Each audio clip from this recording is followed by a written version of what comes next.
From 2010, served 2019, and served as a choir member for 9 years. I was praying for waiting mothers in that choir, and we were getting pregnant. People were staying back after service for me to pray for them to have babies. I was not the choir leader. I mean, you know I don't have a good voice. You'd have known by now.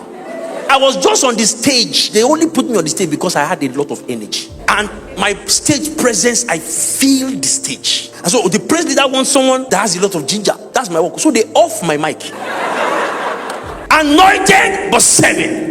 God. I was in the choir area when one of our choir members, the song was struck with madness, arrow of madness, and they were watching the boy in chains, and she began to weep in the choir area. I got to her and said, "Brethren, stand up now, hold my hands." And we held her on the stage as a choir member. I said, "We return the arrow back to the center now in the name of Jesus." I said, "Madam, before you go too far, you hear good news." She had hardly driven out of the street when the boy called her himself. "Mommy, I'm okay now. We are going back home." I was still singing in tenor, even though I was a terror.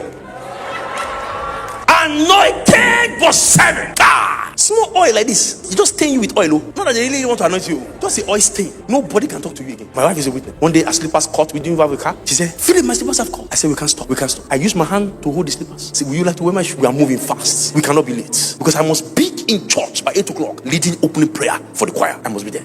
You will never not meet me on my point. I am always there. Anointed to teeth. I served where I was. I now understand why God allows us to grow like this. But says you will reap what you sow. You may not reap where you sow, but you will reap what you sow. It is God checking your character. People come and meet me and they say, "But Philip, we really think that you were supposed to be the one that should have even been the choir coordinator because of the anointing of God in your life." I said, "Please don't kill me before my time," because my choir coordinator was the one that appointed me as the prayer coordinator. So I said, "Pastor, please can you come and pray for my mommy?" I said, "Please, can I take permission? Can I take permission from my choir coordinator? No matter how urgent it is, can I please take permission? Somebody else doesn't need any permission again. God has already called you. I'm not dealing with God's faith." They went to tell one of the pastors one day, said, "But this bro Philip is too loyal to it. He's loyal to a fault. Everything you tell him, he will tell the HOD. There are some things you want to tell him. There's some things you want to tell him." I said, "Anything you want to tell me about this choir, I will tell my HOD. You are too loyal." So they went to report me to one of the pastors, one of the top pastors in church. And that one called me aside. Said, "Bro Philip, I think I need to let you know. This ministry thing, they don't do it like this. There are things that people want to tell you. And if they know that, if they tell you, you go and tell the HOD, they may not want to tell you. So I think you should, step down a bit on this thing." I said, "This one you are telling me, I'm going to tell my HOD."